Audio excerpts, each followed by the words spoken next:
let me give you guys some more examples of partial derivatives. So given this equation here, our aim is to find the partial derivative with respect to x. So remember, looking at this, z, you're told that z is a function of x and y. So x and y are independent variables. So when you come to differentiate the z, remember z is connected to the x. So just like in single variable calculus, remember back in single variable calculus, you're told that y is a function of x. So when you come to differentiate this, you would differentiate it as normal. So that would then give you 6y. But because y is a function of x, you need to use a chain rule and stick dy by dx. So I'm expecting you to know this from single variable calculus. Now we apply the same technique to try and differentiate this. So you're trying to differentiate this. So this is a variable. Remember, you're doing it with respect to x, and this is a variable. Y is just a constant.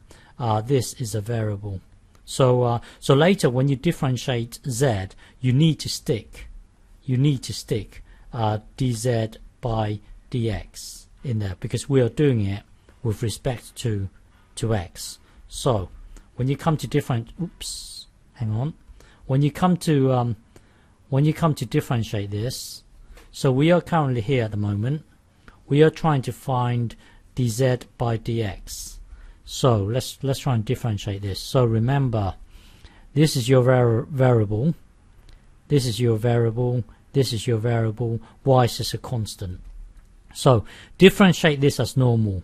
So the 3 comes down, that will give you 3y, z stays the same, the power gets minused by 1, but because z is a function of a combination of x and y, well, we are doing it with respect to x, and in a way z is connected to the x, so we need to stick dz by dx in here. And now let's look at this term here.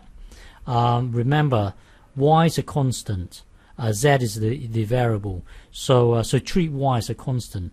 So when you come to do this, differentiate this, it would be 1 over z. It would be 1 over z times y. That will then give you this. But because z is connected to the x, we need to stick dz by dx in there. Now when we come to differentiate this with respect to x, remember x is an independent variable. It's not connected to anything. So when you come to differentiate this, it will just become 3. You don't need to stick d whatever, because it's an independent variable, and y is just a constant, so when you differentiate this, it will be nothing. So this from here, it will then take us to here. Remember, it is dz by dx that we're seeking. So let's factor out the dz by dx. That will then give us this. So now if you want to isolate the dz by dx, just divide both sides by this, so it will then give us this. Okay, this is your answer. So now the next example. So here we've got a paraboloid here. That will then give us this thing here. Let's say you've got a plane at x equals 2. So this is x equals 1, x equals 2. So at x equals 2, we've got a vertical sheet of paper. So hang on. So we've got a vertical sheet of paper. So at x equals 2, so this is 1, this is 2 here. Well, where the surface intersects with the vertical plane, it will look something like this. Let's just imagine it looks something like this. This is where the surface intersects with the vertical plane. Well, on this curve, there's a point 2, 3. Where that? So 2, 3. So 2 across, 1, 2, and then 3 in the y direction. 1, 2, 3, and then go straight up. This point here, let's just imagine it is 2, 3, 13. Because if you put if you put 2 into here and 3 into here, then the whole thing will equal 13. Well, this point here is 2, 3, 13. So our job here is to find the gradient of this curve here on this plane. So let me start again here. You've got a vertical sheet of paper here.